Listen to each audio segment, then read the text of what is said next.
2011년 지방투자반 2강 전주 지역 분석을 시작하도록 하겠습니다. 안녕하세요. 자유로향아입니다. 네, 아까 잠깐 조사를 했는데 지방투자 처음이신 분들도 많으신 것 같더라고요. 그래서 오늘 가능한 한 이제 쉽게 전주에 대해서 지역 분석을 진행을 할 건데 어떻게 제가 강의할 때마다 이렇게 비가 오네요. 여러분들 제가 한 2주 전에 월과학교 내에 또 강의가 있어가지고 2주 전에 여기 왔었는데 그때도 이렇게 억수로 이렇게 비가 많이 왔었는데 오늘 또 제가 비를 몰고 왔나 봅니다. 지난주에 이제 주인님이 이제 소개하셔가지고 이제 전주 지역 분석이라는 걸 알고 계실 텐데 혹시 전주 갔다 오신 분 계세요? 없어요? 그러면은 뭐 본인이 고향이거나 그런 분도 없겠네요, 그죠? 네, 알겠습니다. 오늘 제가 좀 가능한 한 좀 쉽게 여러분들이 돌아가실 때 이제 전주라는 곳이 어떤 곳인지 알 수 있게 좀 준비를 했으니까 한번 잘 따라와 보시면 좋을 것 같고, 제가 전주를 이렇게 지역 분석한 계기가 있어요. 제가 그 전주 출신이에요, 고향이. 네, 제가 어렸을 때부터 전주에서 살아서 고등학교 때까지 전주에 있었고, 그래서 이제 옛날 얘기도 조금 들려줄 수도 있을 것 같고 그리고 이제 또 투자적인 관점에서 어떻게 전주를 봐야 할지 그런 부분을 조금 알려드리도록 할게요.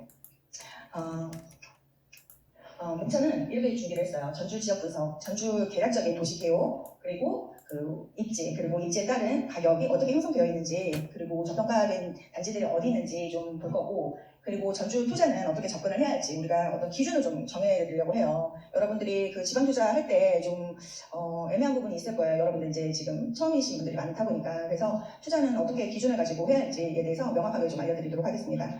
그리고 마지막으로 제 투자 사례를 통해서 여러분들에게 좀 드리고 싶은 이야기로 마무리를 할게요.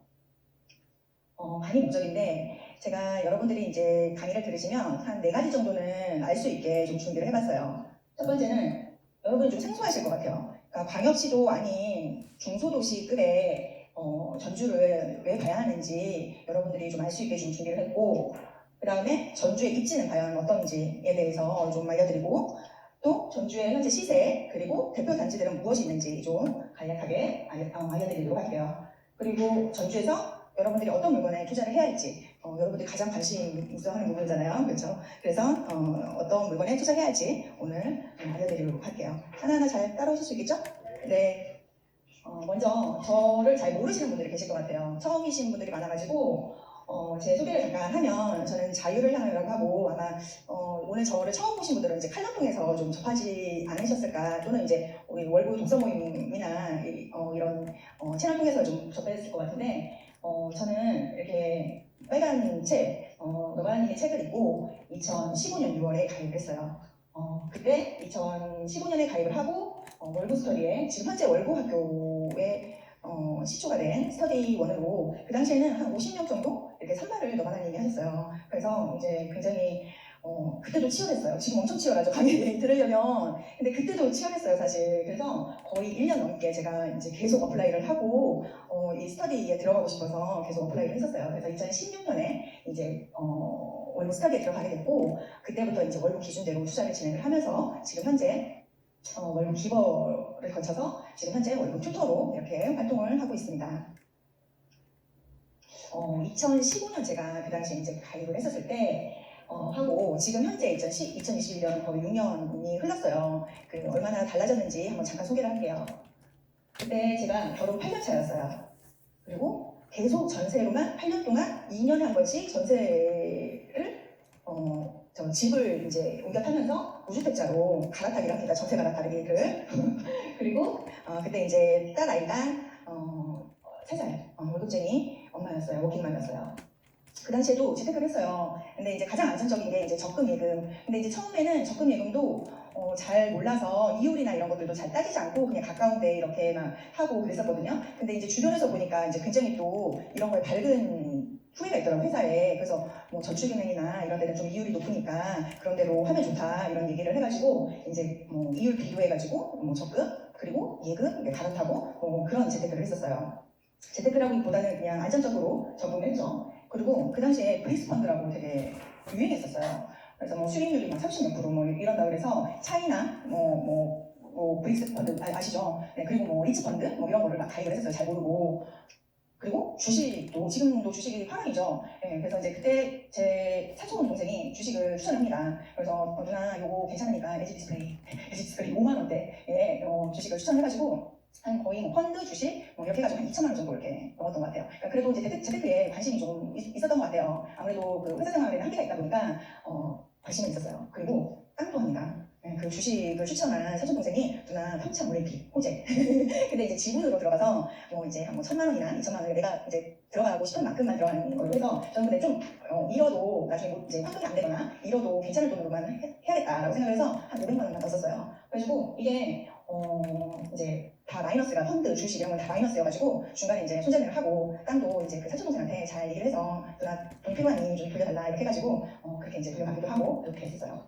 그리고 2개 연크 분양권을 하게 됩니다. 제가 그건 이제 서울 분양권을 하게 돼요. 2015년에 이 부분은 제가 나중에 좀 더 자세히 말씀드리도록 할게요. 그랬는데 저는 사실은 알고 재테크를 접근한 게 아니라 누구나 그렇듯이 이렇게 이제 그가 팔랑팔랑해서 제가 실질적으로 공부를 해서 하는 게 아니라 사실은 재능이었던 거죠. 그렇죠? 그래서 제가 이제 6년 지나니까 결혼도 벌써 6년 지나가지고 14년차가 됐어요. 그리고 두 자릿수 유주택자가 됐고요. 여전히 회사 다니면서 지금 이제 투자도 같이 병행하고 있고 이 모든 걸 다 합쳐서 지금은 노후 시스템을 다 구축해 놓은 상태예요. 그래서 이제는 되게 노후 준비는 다 끝났다라는 생각이 들더라고요. 네, 지금은 굉장히 편안하고 행복한 부동산 투자자로 성장을 했습니다. 이제 많이 달라졌죠. 6년 동안. 네, 그동안에 어떻게 했는지 그거는 마지막에 제가 잘 말씀을 드려보도록 할게요. 이렇게 해서 제 소개는 마치고요. 여러분 전주하면 떠오르는 게 뭘까요? 뭐가 떠오르세요? 한옥마을 맞아요. 한옥마을 첫 페이지에 제가 대표 사진으로 해놨는데 한옥마을 전주를 관광으로도 한 번도 안 가보신 거죠, 여러분? 가보셨어요? 안 가보셨어요?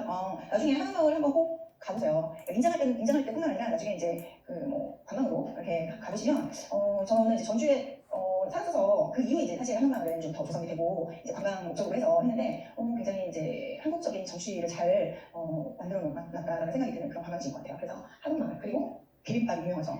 저는 이렇게 비빔밥이 유명한지 몰랐는데 서울에 오니까 비빔밥 먹어봤냐고. 근데 사실 보통 집에서 많이 비빔밥 먹고 그리고 이제 전주 같은 경우는 사실 어느 식당을 가더라도 반찬이 되게 풍부해요. 그래서 그거 다 맛있고 맛깔스럽고 그래서 비빔밥이 유명한지 몰랐는데 서울에 올라오니까 이제 비빔밥이 유명하다고 그러더라고요. 그리고 또 생각나는 좀 먹을거리 혹시 계시나요? 맞아요. 그거 굉장히 유명해요. 베트남 칼국수. 좀 이따가 한번 사진을 보여드릴게요. 그리고 초코파이가 유명해요. 여기에 지역 그 빵집이 있어요. 나중에 인정하실 때 가보세요. 그 풍년제과라고. 풍년제과에서 제가 어렸을 때는 여기 초코파이는 없었어요. 초코파이 없었고 관광상품으로 이제 풍년제과에서 만든 건데 저는 이제 풍년제과가 전주만 어렸을 때 이렇게 살았었으니까 서울 와서 풍년제가 있는 줄 알았거든요. 그래서 풍년제과 빵을 찾으려고 막 했는데 이거는 지역 맛집이라는 걸 그때 또 알았었고 그래서 초코파이가 이제 조금 큼지막하게 되어 있고 많이 달지 않고 저도 먹어봤거든요. 인장하면서 되게 당 떨어질 때 하나씩 드셔도 괜찮을 것 같아요. 그리고 또 기억나는 거? 혁신도시가 되게 유명해요. 2013년도에 노무현정부 때 10개 정도의 혁신도시 이제 지방분권을 위해서 이제 균형 발전을 위해서 혁신도시를 이제 만들었고 거기로 이제 공공기관들 다 이전을 했잖아요. 근데 우리 그 중소도시 50만 인구 중에서 유일하게 있는 곳이 전주예요. 혁신도시. 그래서 전주에서는 혁신도시가 굉장히 의미가 있다라고 좀 보시면 될 것 같아요. 그리고 우리 투자적으로 좀 이제 해보죠. 네, 뭐예요? 조정대상 지역으로 작년 12월에 지정이 됐죠. 이제 투자를 했는데 조정 지역이 됐어요, 여러분. 근데 그게 이제 과연 상관이 있을지 그거는 조금 더 알아보도록 할게요. 이렇게 12월 보도자료예요. 2020년 12월 17일 날 보도자료고 2020년 12월 18일 기준으로 해서 조정 대상 지역이 전주는 완산구, 덕진구 이렇게 되어 있는데 두 구가 모두 지금 조정 지역으로 묶였다라고 보시면 될 것 같아요. 한번 그 당시에 지자체에서 전주에서 요청을 해가지고 이제 신축 입주로 집값이 굉장히 많이 상승하다 보니까 지자체에서 요청을 해서 조정 대상 지역이 됐어요. 물론 이제 조건이 부합하기 때문에 지정이 되겠지만 지자체에서 좀 적극적으로 요청을 했다라는 걸 좀 알 수 있는데 그러면 지금 현재 전주 매매 지수 흐름이 어떻게 되는지 한번 가봐부터 한번 살펴볼게요. 2003년부터 12월까지는 굉장히 10년간 거의 상승을 했었네요. 그렇죠? 그리고 그 이후에 보완 그리고 하락 기간을 거쳐서 실질적으로 하락은 거의 17년부터 그리고 작년 5월까지 하락이 좀 됐고 그 이후에 이제 작년 6월부터는 본격적으로 좀 상승을 했어요. 이걸로 조정 대상 지역이 된 거예요. 그죠? 지금 매매 지수 흐름은 이렇게 되고 그럼 조정 이전 상승률이 가장 높았던 단지들이 어딘지 실질적으로 한번 찾아볼게요. 여기가 에코시티 더샵 한차라는데요. 이제 나중에 여기 그 전주의 택지 부분을 설명하면서 말씀을 드리겠지만 여기가 지금 에코시티라는 그 택지가 있어요. 통천동 쪽에. 그게 지금 분양가가 16년 9월에 분양가가 34평이 3억 언더였어요. 그죠? 근데 실거래가 지금 6억 7천 정도 지금 되어있죠. 그러니까 지금 분양가에 거의 2배가 됐다라는 거죠. 이게 지금 매가가 3억 언더기 때문에 조금 이렇게 많이 비싸지 않은데 이렇게 생각할 수도 있는데 우리 서울시장을 한번 생각을 해보면 서울이 2015년 거의 바닥이었을 때 그때부터 상승을 했었으니까 그때 분양가가 34평이 거의 한 6억 정도 되거든요. 그게 2배 됐다 하면 12억이 된 거예요. 그러니까 굉장히 많이 오른 거죠. 그죠? 맞아요. 그리고 여기 역시 에코시티 있는데요. 에코 대시아 2차. 이것도 분양가가 3억 언더였어요. 16년도 아까 우리 매매지수 흐름 봤잖아요. 그죠? 그때 하락이었어요. 보완매지 하락이었어요. 그렇기 때문에 굉장히 분양가가 평당 한 900만 원 정도에 분양했었단 말이에요. 싸게. 근데 지금 이게 이제 6억 6천, 7억, 사실 7억까지 지금은 거래가 되고 있어요. 그리고 이제 효천 대방, 여기는 이제 효천지구라고 또 다른 택지가 있어요. 효천 대방 노블랜드 에코파크인데 요거는 작년 5월에 입주를 했어요. 근데 요거는 이제 17년에 분양을 하면서 분양가가 살짝 좀 높아요. 3억 정도. 근데 요것도 지금 이거 거의 2배가 됐다. 그러니까 이 신축 중심으로 해서 굉장히 지금 많이 상승을 했다는 거예요. 그럼 현재 우리 현황을 넣어줘 볼게요. 전평형 기준으로 해서 가장 가격대가 높다라고 하는 게 지금 에코시티 더샵 2차가 11억 45평이에요. 이거는 그래서 지금 전주의 거의 천장이 11억이다라고 지금 보시면 돼요. 현재 가격이. 그리고 이제 이지움 레이크 테라스 이거는 이제 만성지구라는 택지가 있어요. 아까 혁신도시 말씀드렸죠? 그 인근에 이제 동생별된 만성지구가 있어요. 거기에 이제 테라스이긴 하지만 그래도 이것도 거의 12억 정도 된다. 이건 87평이긴 하지만 그럼 우리가 보통 이제 구매평형 30평대 기준으로 한번 봤을 때 에코시티 더샵 2차가 지금 7억. 예, 실거래가 찍혔고 그리고 3차도 7억 한 지금 거의 다 1위에서 5위까지가 다 에코시티죠. 여기가 굉장히 환경적으로 되게 좋거든요. 그래서 이제 그 에코시티가 지금 거의 6억 중반에서 7억 정도 하고 있다라고 보시면 될 것 같아요. 그래서 지금 전주의 최고 가격이 30평대 같은 경우는 7억이구나라고 여러분들이 이제 가격대를 감을 잡으시고 들어가 보시면 될 것 같아요. 그럼 조정지역 지정 이후에 전주 부동산 지금 상황은 어떤가라는 것도 좀 궁금하실 것 같아요. 자, 여기가 지금 오른쪽이 여기가 지금 전주 광진구 완산구 이 인근에 완주군이 있고요. 그리고 익산이 있고 여기 군산이 있죠. 어때요? 군산 아까 그 지부장님이 아주 쪽지게처럼 맞았죠. 조정 이후에 이렇게 군산 특히 이제 군산 쪽에 이제 좀 신축들이 좀 분양들이 좀 있고 그러다 보니까 군산 쪽으로 많이 쏠렸어요. 그리고 지금 최근에는 이게 지금 5월까지 해서 기준을 한 건데 이제 완산구가 조금씩 오르고 있다라는 걸 좀 볼 수가 있고 한번 그 시기별로 보면은 작년 그 지정됐을 때 이후에 보면 좀 많이 식었죠. 대신 군산을 보면은 굉장히 계속 오르고 있다는 걸 알 수 있어요. 풍선 효과로 인해서. 그리고 확실히 이게 조정 지역으로 묶이면서 조금 시장이 약간은 차가운 상태이다라고 좀 보시면 될 것 같아요. 물론 단지마다 그거는 좀 차이는 있을 수 있어요. 근데 우리가 한번 투자를 하면 이런 질문을 해봐야 돼요. 이게 과연 조정과 비조정이 과연 중요한 건지 아니면 그 지역 본연의 위상 그리고 가치, 가격에 우리가 집중을 해야 하는 건지 이거를 한번 생각을 해볼 필요가 있어요. 왜 전주를 가야 할까요? 여러분 되게 전주 그냥 월부에서 전주 강의하니까 여기가 좋은가 보다 이렇게 막연하게 생각하실 것 같아요. 그렇죠? 뭔가 이게 투자할 수 있나 보다. 그래서 저도 처음에 그렇게 이제 지역 배정을 받고 그렇게 당연히 생각을 했는데 한번 좀 객관적으로 따져보면 좋을 것 같아요. 전주 투자하면 어떤 좀 두려움 또는 궁금증, 의구심 뭐 이런 게 있을 수 있을까요? 여러분 전주 투자하고 싶으세요? 정말요? 좋아요. 대도시가 아닌데 수요가 한정적이지 않을까 이런 생각 안 해보셨어요?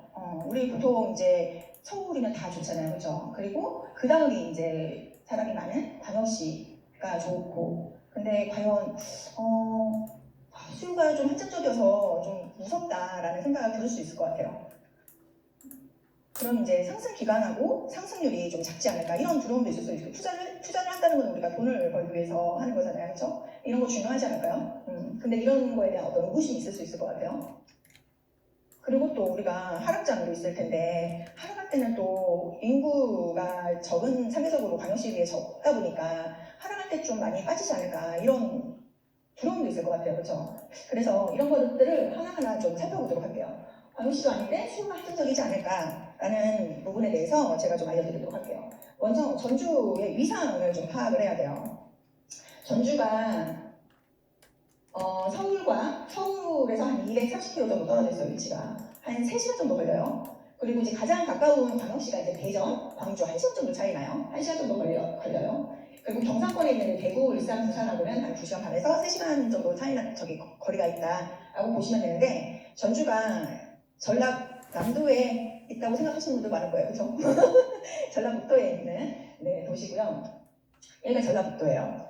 전라북도인데 전라북도 인구가 180만 명이에요. 근데 전주는 65만 명 정도 돼요. 한 36%가 전주에 살고 있다라고 보시면 될 것 같고, 전라북도에서 좀 대표적인 시가 전주 그리고 익산, 군산이라고 보시면 될 것 같아요. 좀 인구수가 좀 있는 지역이. 익산은 한 28만 명 정도 되고 군산이 26만 명. 그러니까 익산하고 군산을 다 합친 인원 사람보다 전주에 살고 있는 사람이 굉장히 많다. 여러분이 그 지방투자 강의를 들으실 때 항상 강조하는 게 인구수를 먼저 입지평가할 때 가장 먼저 우리가 중요하다고 얘기를 하고 있죠. 그 이유가 인구 자체 수요 때문에 그런 수요. 그 지역 내 수요. 그게 결국은 인구 수요이기 때문에. 그래서 이 전주 같은 경우는 전국 인구의 거의 36%를 차지하고 있다라고 보시면 될 것 같아요. 그 다음 거를 좀 보면 여러분들이 좀 와닿을 것 같아요. 전주가 있고요. 주변에 이렇게 6개의 시와 8개의 군으로 이루어져 있어요. 전라북도는. 근데 이게 지금 전주 순 인구 이동이에요. 어때요? 지금 굉장히 전라북도 내에서 인근에 있는 사람들이 다 전주로 들어온다는 거예요.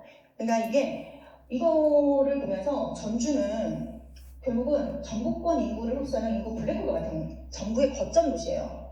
그렇기 때문에 인구 자체, 전주 인구 자체뿐만 아니라 주변 도시 인구 수요까지 생각을 해야 하는 도시인 거예요. 전주 그 65만 명의 수요뿐만 아니라 주변에 전라북도 내의 수요까지 파악을 해야 하는 그런 광역시급 이상을 가지고 있다라고 좀 정리를 하시면 좋을 것 같아요. 실질적으로 제가 중학교 때 이제 여기에 이제 남원, 뭐 정읍, 뭐 이렇게 이제 그런 작은 도시들이 있는데 중학교 때 공부하러 전주로도 이렇게 많이 그러니까 그 친구들 입장에서 유학인 거예요. 전주로 오는 게. 그러니까 전주에 이제 대학교도 이제 전북대학교가 있고 좀 학교들도 중학교나 고등학교도 그 전북대를 가기 위한 그 수요도 굉장히 많거든요. 그래서 이렇게 학교를 찾아서 이렇게 전주로도 많이 오고 직장을 찾아서도 전주로 많이 오고 그래요. 실질적으로.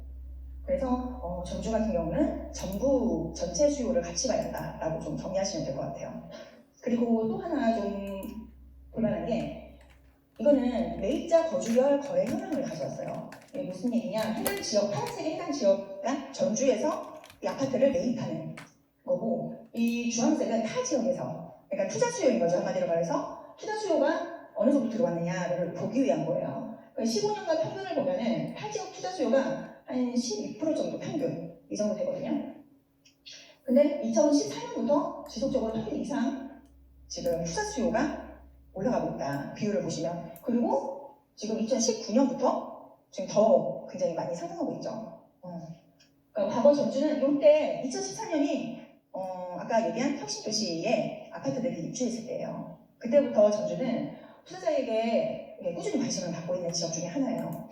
그래서 전주는 투자 수요뿐만 아니라 아까 전국 내 광역시급 이상을 가지는 탄탄한 실수요가 받쳐주는 도시다라고 전주의 위상에 대해서 정리를 하시면 좋을 것 같아요.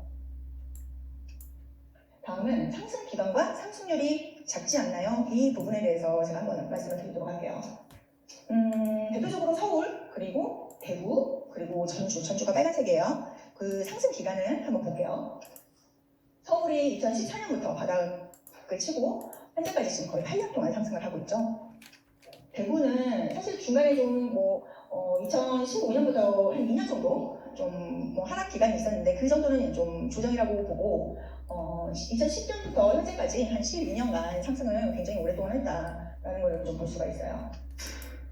그럼 전주 상승 기간이었을 때는 2003년부터 2012년까지 10년간 상승을 했네요. 우리 한번 상승률을 한번 볼까요? 서울은 8년간 이 지수예요. 45.28. 그리고 대구는 63.82. 전주는 10년간 57.14. 어때요? 상승 환경이 조성이 되면 대도시 못지않게 상승 기간도 10년 정도 길었고 상승률도 굉장히 높았다라는 것을 이 자료를 통해서 좀 알 수 있어요. 그렇죠? 네. 그리고 하락할 때 가격이 많이 빠지지 않을까 이 부분에 대해서는 한번 좀 하락 기간을 한번 볼게요. 서울은 2010년부터 2013년까지 한 4년간 조정이 있었죠. 하락이 있었죠. 네. 그리고 대구는 한 2007년부터 2009년 한 3년간 하락이 좀 있었어요. 전주는 최근 17년에서 2000년 아까 5월까지 그때까지 한 4년간 하락 기간이 있었어요. 그리고 하락률을 한번 볼게요. 서울은 지금 8.95 정도 떨어졌고요. 대구는 7.49, 전주는 5.53. 어때요? 하반 경직성이 굉장히 높다. 하반 경직성이 높다라는 거는 결국은 수요가 그만큼 받쳐주는 도시다라고 좀 정리를 하면 좋을 것 같아요. 그래서 이 물음에 대해서 한번 정리를 해볼게요. 전주는 어떤 위상적인 부분을 봤을 때 전주 자체 수요뿐만 아니라 전국 내 다른 도시 인구 수요 그리고 투자 수요를 함께 고려해야 하는 관여시급 도시다라고 보시면 될 것 같고 또 상승 기간과 상승률이 대도시 못지않게 그 상승 환경이 조성이 되면 기간과 상승률 또한 높은 도시구나라는 것을 볼 수 있어요. 그리고 하반기에도 하반 경직성이 높다. 이거는 결국은 실수요들이 많기 때문에 그래요. 하반 경직성이 특히나 높다 이거는. 그래서 그 지역이 생각보다 굉장히 탄탄하다는 것을 알 수가 있는 거예요. 이거 역시 한번 대전하고 전주하고 한번 비교를 해볼게요. 여러분들 굉장히 비슷하죠? 여러분 대전이 굉장히 많이 오른 거 아시죠? 대전이 그동안 이렇게 조정이 됐던 게 대전 한번 볼까요? 7일 정도 한 다음에 2018년부터 실질적으로 굉장히 광역시 중에서는 가장 먼저 또 상승을 했었죠. 근데 이거를 보면 왜 이제 부합이 됐었냐? 세종 물량이 많아서 그랬었어요. 근데 세종 물량이 그렇게 많은데도 불구하고 저는 이 매매 지수를 보면은 이게 굉장히 그 대전에 대한 수요가 굉장히 많구나. 물량 대비 하락폭이 없잖아요. 이게 보합이라는 거는 그렇죠? 네, 그래서 이 대전의 그 저력을 알 수 있는 부분이에요. 근데 전주도 마찬가지예요. 전주도 지금 굉장히 거의 아까 하락률 보셨잖아요, 그렇죠? 거의 플랫 아니면 살짝 빠진 정도? 이 정도예요. 그래서 지금 이제 조금 다른 길을 좀 걷고 있는데 전주는 현재 광역시 대비 아직 조금 덜 오른 상태이다. 그래서 이제 전주에 관심을 가지고 여러분들이 기회를 잡아야 한다라고 좀 말씀을 드리고 싶어요. 전주 가고 싶죠? 다음에 꼭 인제 가보시기 바랍니다. 그럼 이제 지금까지 전주 지역에 대해서 어떤 중소도시에 대한 여러분들이 좀 궁금해할 수 있는 부분에 대한 어떤 답은 좀 드린 것 같아요. 그럼 본격적으로 전주가 어떤 지역인지 지역 분석을 한번 해볼게요. 크게 이제 도시 개요, 그리고 입지, 그리고 입지에 따른 가격 순으로 이렇게 알아보도록 할게요. 위치, 지형, 주요 시설이 뭐가 있고 또 행정구역, 구별 특징이 뭐가 있고 또 생활권 주요 택지가 어떻게 이루어져 있고 또 도시 형성은 어떻게 되어 있는지 그리고 거기에 살고 있는 사람들 그리고 사람에 의해서 만들어진 어떤 그 지역의 경제 그리고 소득 이렇게 중심으로 살펴보도록 하겠어요. 이거는 아까 봤던 부분이니까 전주가 여기 이제 전라북도의 거의 중심에 위치하고 있다라고 보시면 될 것 같고 이게 전라북도죠. 전라북도의 거의 그 중앙에 전주가 위치하고 있고 이렇게 6개의 군산, 익산, 김제, 정읍, 남원 6개의 시가 있고 그리고 8개의 군으로 이루어져 있어요. 그리고 전주에 가장 인접한 이제 도로는 이제 호남고속도로. 호남고속도로가 이제 충남 논산에서 이제 전남 순천까지 연결이 되는 그런 이제 도로고요. 그리고 완주 그 정선에서 내려오면 순천 완주 고속도로가 이제 있고요. 그리고 새만금 포항 고속도로가 익산에서 장수까지 연결되는 전주를 이제 감싸고 있는 도로다라고 보시면 될 것 같고, 그 이제 서해안 쪽으로는 서해안 고속도로가 조금 지나고, 그리고 동쪽으로는 그 통영 대전 고속도로가 지나고 있다. 그리고 전주는 그 전국 내에서 조금 위아래로 가기도 편하고 또 좌우로 동서로 가기도 편한 그런 지리적인 위치에 있다라고 좀 보시면 될 것 같아요. 아래는 광주 대구 고속도로가 있고. 그리고 이제 주요 시설을 한번 좀 알아볼게요. 여기 지형 좀 보고. 지형을 보니까 어떻게 돼 있어요? 동남쪽은 산으로 둘러싸여 있죠. 그리고 서북쪽이 좀 평지로 되어 있죠. 그러니까 이게 그 지형도를 보면은 이 지역이 어느 쪽으로 개발될지를 조금 여러분들이 파악할 수 있어요.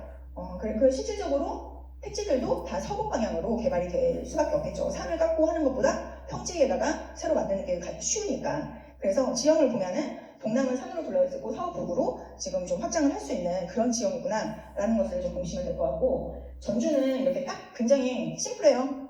덕진구, 그리고 완산구. 면적도 조금 비슷하죠? 이렇게 되어 있고, 위로는 만경강이 흐르고, 그리고 여기서 분기가 돼서 이제 전주천이 흐르고, 여기서 또 분기가 돼서 삼천천, 이렇게 해서 나눠져 있다 보시면 될 것 같아요. 그리고 주요 시설로는 우리가 이제 KTX 타면 임장 갈 때 전주역이 여기 오른쪽에 있어요. KTX만 내리고 SRT는 여기서 안 서거든요. 익산에서 내려요. 그러니까 나중에 임장하실 때 참고하시고, 익산에서 내리면 임장 루트는 이렇게 혁신도시부터 해서 이렇게 원도심 쪽으로, 전주역 쪽으로 해가지고 오시면 돼요. 그리고 이제 원도심 쪽에 전주천 오른쪽에 시청이 있어요. 시청이 있고, 그리고 삼천천 왼쪽에 도청이 있어요. 그러니까 이제 전주 같은 경우는 도청이 있는 도청 소재지예요. 그래서 전라북도의 행정을 전주에서 관할하고 있다라고 보시면 될 것 같아요. 원래는 시청 인근의 원도심 쪽에 도청도 같이 있었어요. 근데 여기 이제 도청 있는 데가 서구 신시가지라고 해요. 거기를 이제 2000년대 중반에 개발을 하면서 도청도 이쪽으로 이전을 해왔어요. 그래서 지금 현재는 도청과 시청이 이렇게 있고, 그리고 이제 아까 잠깐 얘기했지만 전북대가 이제 전라북도 내에서는 국립학교고, 이 이제 또 어떻게 보면은 더 전주보다 초인 곳에서, 지방인 곳에서 이제 전북대로 오려고 하는 사람들이 되게 많아요. 그래서 좀 의미가 있는 대학교예요. 전북 내에서는. 그리고 전주도 내려있고, 그리고 종합경기장, 야구도 여기서 어렸을 때 봤었고, 또 이게 전주 IC를 통해서 나오다 보면 월드컵 경기장이 그 인근에 이렇게 있다라고 보시면 될 것 같고, 그 월드컵 경기장 인근에 이제 팔곡동이라고 여기에 이제 산단이 좀 있어요. 그래서 뭐 신안동 천단봉가, 그리고 제1산단, 제2산단. 전주는 굉장히 심플해요. 산단이 요거 하나밖에 없어요. 신기하죠? 여기도 그렇게 막 아주 좋은 그 기업이 들어가 있는 그런 산단은 아닌데, 여튼 그런 산단이 지금 여기 팔곡동에 딱 있다라고 보시면 될 것 같아요. 다음은 행정구역과 구별 특징을 조금 정리를 해볼게요. 면적과 세대당 인구는 덕진구가 조금 많고, 그리고 인구와 인구 밀도는 완산구가 조금 높다라고 보시면 될 것 같고, 거의 반반 인구들도 면적만큼이나 비슷하게 분포되어 있다라고 보시면 될 것 같고, 완산구가 조금 많구나라고 조금 보시면 될 것 같아요. 아까 잠깐 얘기했지만 그래도 구별로 나눠서 생각을 해보면, 아까 팔곡동 쪽에 산단이 있다고 말씀드렸죠. 제1, 2 산업단지, 그리고 친환경 첨단복합단지, 그리고 여기 이제 혁신도시에 12개 공공기관이 여기 덕진구에 있어요. 그리고 아까 봤던 전주역, 전북대, 그리고 여기 이제 택지예요. 혁신지구, 완성지구, 에코시티가 덕진구에 많다라고 보시면 될 것 같고, 완산구 같은 경우는 여기 이제 주주 행정을 관할하고 있는 전북도청이 아까 신시가지에 있다고 했었죠. 그리고 시청, 전주시청, 시 행정을 담당하고 있는 전주시청, 그리고 전주교대, 그리고 대표적인 택지가 서구 신시가지, 표천지구 이렇게 있다. 네, 머릿속에 좀 들어오시죠? 네, 계속 반복되니까. 그럼 생각권을 좀 나눠볼게요. 분홍색이 완산구고요. 푸른색이 덕진구라고 보시면 될 것 같아요. 이건 이제 기능별로 이제 먼저 말씀드릴게요. 여기는 중앙생활권, 효자생활권, 여기는 행정 기능을 담당하고 있는 곳이에요. 아까 시청이 있었던 중앙생활권, 그리고 효자생활권 도청이 있는 주주행정을 담당하고 있다라고 보시면 될 것 같고, 그리고 중앙생활권에 우리가 관광지, 한옥마을에 있는 원도심이나 중심상권이 있다라고 보시면 되고, 효자생활권에 서구신시가지, 그리고 표천지구, 택지가 있다 이렇게 정리하시면 돼요. 그리고 아까 팔곡동 얘기했었죠. 팔곡생활권이에요. 팔곡생활권은 여기는 이제 일자리가 있다, 산업기능이 있다, 그리고 혁신도시 완성지구가 팔곡생활권에 포함이 된다라고 보시면 될 것 같고, 여기는 이제 전주역 근처예요. 그리고 여기는 조금 이제 숙합촌 이렇게 되어 있다라고 보시면 될 것 같고, 덕진과 평화생활권은 교육문화, 아까 그 덕진 쪽에 그 전북대 있었죠? 그리고 평화생활권에 아까 전주교대 있었죠? 교육문화의 기능을 담당하고 있구나라고 보시면 될 것 같고, 송천생활권, 서진생활권은 주거기능을 담당하고 있다라고 대표적으로 생각하면 될 것 같고, 아까 그 에코시티, 우리 이제 7억 실거래 되는 에코시티 있었잖아요. 거기가 지금 송천생활권에 있다. 친환경 주거, 여기가 그 호수가 있어요. 그래서 전주 내에서 유일하게 호수를 조망할 수 있는 그런 생활권이에요. 그래서 또 원도심하고도 좀 가깝고 거리도 가깝고 해서 굉장히 이제 선호도가 좀 좋다라고 보시면 될 것 같아요. 서진 생활권은 지역 중심이고, 여기도 주거 기능이 있는 곳이다. 사실 덕진하고 중앙 외에는 거의 대부분이 주거 기능을 다 공유하고 있다라고 보시면 될 것 같아요. 그럼 이제 주요 택지, 아까 잠깐 얘기 나왔는데 한번 좀 정리를 해볼게요. 여기 시청 있는 원도심이에요. 우리 한옥마을 있는데 거기 원도심을 중심으로 해서 왼쪽에 아까 삼천천 왼쪽에 서울 신시가지가 2000년대 중반부터 13년까지 형성이 됐었어요. 그게 이제 한 12,000명 정도 계획 인구로 해서 만들어진 택지다라고 보시면 될 것 같고, 여기가 바로 도청이 있는 곳이다. 그리고 혁신지구예요. 원도심에서는 조금 거리가 있죠. 네, 혁신지구가 2010년대 중반부터 만들어진 곳이고, 굉장히 그 공공기관이 12개가 다 이전 완료했어요. 그리고 3만 명 정도 여기를 수용하고 있다. 그리고 혁신지구 동생벌되는 만성지구, 여기는 이제 만성 덕지타운이라고도 얘기를 해요.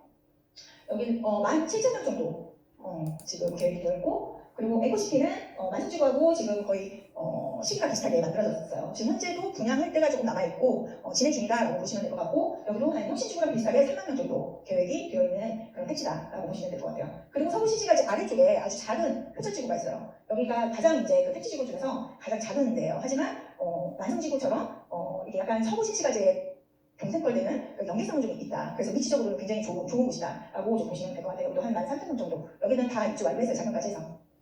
그렇게 해서 정리하시면 될 것 같아요. 그럼 이 도시, 전주라는 도시가 어떻게 예전부터 이렇게 형성이 되어 있었냐라는 걸 조금 볼게요. 여기가 원도심 있죠, 시청. 덕진 구도심이 70년대 전북대를 중심으로 이렇게 먼저 형성이 됐어요. 그리고 이게 지금 그 덕진 공원이거든요. 거기에서 지금 2009년도 위성밖에 없어요. 전주 같은 경우는. 그래서 2009년도 거를 가져왔는데, 이게 지금 여기가 전북대예요. 전북대고 여기가 바로 옆에 덕진 공원이 있어요. 저 어렸을 때 여기서 이제 오리배 타고 막 이랬었어요. 그리고 저기가 이제 원도시에 있는 전주시청. 그리고 2009년도니까 아까 2005년도부터 서구신시가지가 개발이 됐다고 말씀드렸죠? 네, 여기 아까 여기 아파트 단지 보이죠? 여기가 바로 서구신시가지다라고 보시면 될 것 같아요. 70년대는 이렇게 덕진 중심으로 해서 형성이 되고, 그 다음에 인후생활권이 이제 형성이 돼요. 80년대 이제 전지역이 개통이 되면서 그쪽이 이제 인후부동심이 형성이 되고, 그리고 이렇게 오른쪽 시계방향으로 가려고 하는데 막혀 있잖아요, 그렇죠? 그래서 이제 서북방향으로 이제 개발이 진행이 됩니다. 90년대 이제 효자 사실 화산지구 개발로 지구 중심이 형성이 되고, 여기가 실질적으로 이제 거의 주거단지들이 이제 많이 들어오죠. 그리고 2000년대 서구 신시가지 개발로 도청도 입장하면서 지구 중심이 형성이 되고, 예전에 이렇게 이제 전국 도청이 다 논밭이었어요.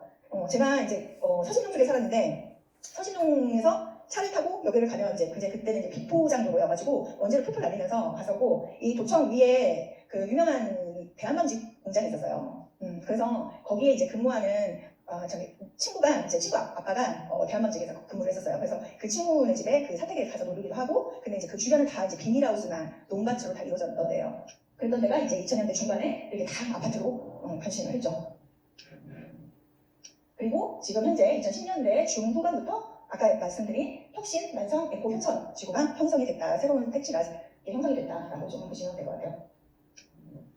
그럼 이제 도시 공간 구조를 잠깐 비교를 해볼게요. 2035년께 이제 최근에 나왔는데, 2025년하고 사실상 크게 뭐 바뀐 거는 별로 없어 보이는데, 여기 위쪽으로 지금 완주 쪽으로 조금 개발을 하려고 하는구나라는 걸 조금 볼 수 있을 것 같아요. 좀 여기가 조금 다르죠.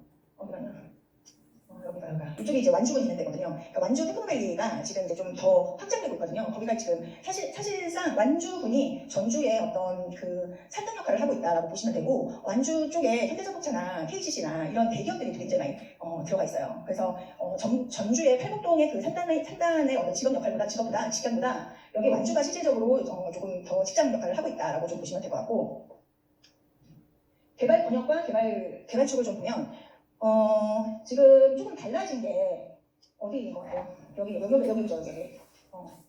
이게 지금 서구 신시가지를 중심으로 해서 좀 여기가 원도심이거든요. 원도심을 거쳐서 지금 완주 쪽으로 지금 개발을 이런 방향을 가지고 있다. 또 전주 그리고 전북에서 지금 좀 중점적으로 개발을 하려고 하는 게 새만금이에요. 새만금.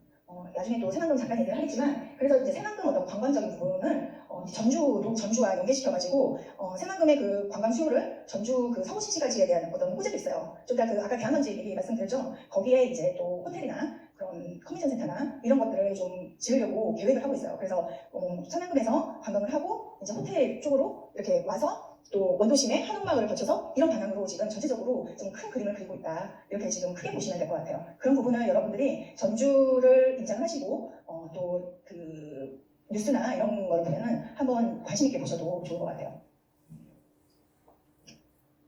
그럼 이제 전주 인구를 한번 볼게요. 아까 잠깐 봤지만 전라북도 인구가 180만 명 정도 된다. 그리고 전주가 한 36% 정도, 65만 명 정도 되고, 그리고 군산, 익산이 한 15%, 16% 정도 차지하고 있다. 그리고 나머지 시군 같은 경우는 굉장히 포션이 10만 명 이하로 굉장히 이제 포션이 굉장히 낮다라고 좀 보시면 될 것 같고, 세대당 인구를 좀 보면 전주가 가장 좀 가족 단위가 많구나라는 걸 조금 알 수 있겠죠.